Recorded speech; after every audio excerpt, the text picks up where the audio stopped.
Do you know who glowed after a long time in her laboratory? That would be me, Mary Curie. My original name was Manya Sklodowski, but later I changed it to Marie. I was the youngest of 5 children, and my parents were teachers. Before I was old enough to go to school, they taught me reading, math, and geography.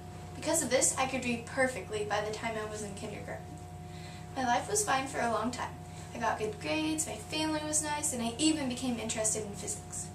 But then, one day, in the year 1877, my mother died of tuberculosis. And shortly before, my sister had also died. So after their deaths, I studied more than ever, and so I graduated high school at age 15. Then I went to Sorbonne, a college in Paris. At Sorbonne, I was the only girl. I got a degree in physics and math.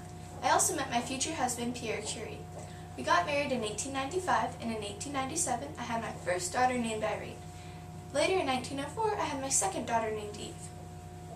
One day I heard about invisible rays discovered by Henry Becquerel and another scientist named Wilhelm Röntgen.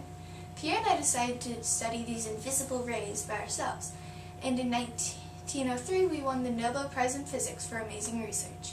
Sometimes Pierre and I were so caught up in our experiments that we fainted from forgetting to eat.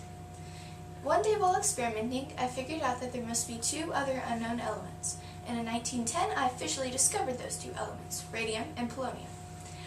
But I did this on my own because Pierre had died. He was hit by a horse-drawn carriage in 1906 and died instantly. 28 years later, I also died. I died from leukemia because of my exposure to radiation. Today, my laboratory is known all over the world, and an element is named after me.